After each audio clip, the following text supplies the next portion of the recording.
Assalamualaikum. Hari ni ada satu isu lagi. Yelah, bila kita bagi ruang untuk orang bercakap pasal, yelah, aku memang tak suka bangkang. Kalau orang bercerita pasal politik, aku dengar aku tak bangkang kata salah, aku tak bangkang macam ni macam tu. Hak hang nak cakap pergi habis. Hang pergi habis ayat hang kan. Kalau anak tipu ke, anak tipu ke, anak bom ke, atau punya pasal aku cakap aku tak nak ambil pot lah.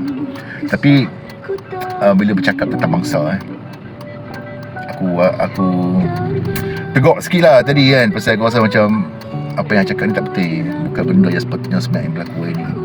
Ia bukan keresahan yang macam tu yang sepatutnya berlaku. Okay, dia cerita aku pasal UEC. Okay, dia cerita aku pasal UEC lah. Maksudnya dia cerita jangan bagi undi kat PH, ingatlah segala-segala dosa-dosa PH buat. Dan banyaklah dia bagi di situ kan. Tapi satu yang aku ingat tadi UEC lah. So aku cakap kat dia, firstly adik, aku nak tanya, UEC ni apa dah?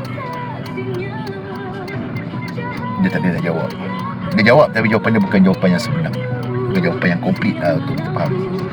Okay, nombor 2 aku cakap, okay, apa yang terjejasnya UEC ni yang menjejaskan Melayu ni? Dan dia cerita pasal hak Melayu, kelebihan Melayu di universiti, cerita semua. Okay, tu aku cakap dia, hang sebagai Melayu, aku sebagai Melayu, sepatutnya UEC ni tak nak kena mengena langsung dengan Melayu. UEC ni tak kena mengena dengan Melayu pasal UEC ni hanya ada di sekolah Cina, sekolah menengah private Cina, dan hanya boleh masuk ke universiti-universiti private saja, dan beberapa universiti di Macau, di Taiwan, di US saja yang accept UEC ni. Okay? Tapi kalau nak takut UEC ni dalam universiti-universiti tempatan, aku rasa tak nak kena mengena. Pasal universiti awam tempatan, tak kira lah UM, USM ke apa ke, UPM ke, UKM ke, UUM ke, mereka hanya terima SPM. So kalau hang ada UEC taraf dewa pun sekali, hang ada 18A ke 30A waimahnya sekalipun, tapi kalau hang tak ada SPM, hang tak boleh masuk juga universiti awam tempatan.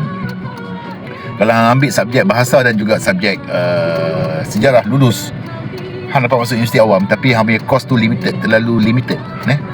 So dia tak macam budak-budak SPM boleh masuk pilih apa subjek dia nak, apa yang dia nak belajar. Tapi budak-budak yang UEC ada BM dan sejarah terhad. Okay, so aku nak ulang balik kat dia, aku cakap UEC ni tak kena mengena dengan orang Melayu. So kalau hang bumbang pasal UEC ni, aku tanya hang, UEC ni siapa recognize? So aku suruh dia buka Google on the spot. Okay, hang buka Najib Razak recognize UEC.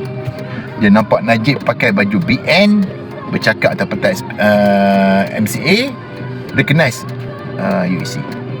So aku cakap kat dia lagi, kalau nak tahu orang UMNO ke, orang PAH ke, orang Bersatu ke, kalau pakai baju PN, dia akan sokong UEC. Sama juga dengan Najib, dia pakai baju BN, dia akan sokong UEC. Tapi bila pakai baju BN, okay, dia akan tutuh UEC kau. Sama juga PAH, bila dia pakai baju PAH, dia akan tutuh UEC kau. Tapi kalau dia pakai baju Perikatan Nasional, dia akan sokong UEC. So aku cakap jangan terbabit dalam konflik politik jumud Melayu. Kesilapan negara ni, orang Melayu, orang dalam negara ni, pasal di negara ni parti politik diwujudkan atas dasar bangsa dan juga agama. Dia bercakap Melayu UMNO, Cina MCA, India MIC. Kalau Islam PAS. So kalau tak ada PAS dalam kerajaan, itu membawa maksud pada mereka tak ada Islam. So kalau UMNO tak ada dalam kerajaan, itu bermaksudkan tak ada Melayu dalam tu. Itulah penyakitnya negara ni. So aku cakap kat dia lagi, dalam sejarah negara ni sejak merdeka, UMNO tak ada dalam kerajaan 22 bulan saja. So daripada sejak mereka sampai ke hari ni, UMNO ada dalam kerajaan. So takkanlah UMNO ni terlalu bodoh untuk batalkan ataupun haramkan UEC. Terlalu bodoh tak boleh nak batalkan sekolah silibus sekolah dalam negara ni, satu aliran, sekolah aliran kebangsaan saja kita guna. Kita boleh tutup sekolah jenis kebangsaan. Terlalu bodoh sangat. Dan aku nak tanya dia lagi, dalam manifesto PAS, Bersatu ataupun UMNO, tolong buat keluar satu manifesto mereka yang tulis kami akan haramkan UEC, kami akan haramkan sekolah selain pada aliran kebangsaan. So kalau hang kata tak ada, hang carilah siapa dapat. Kalau hang tahu tak ada, mana hang terlibat dalam permainan orang politik yang memainkan sentimen agama dan bangsa. Very simple. Hang muda lagi, jangan jadikan diri hang tu muda diperbodohkan oleh orang-orang politik. Tu je aku nak cakap. Sekian, terima kasih. Assalamualaikum.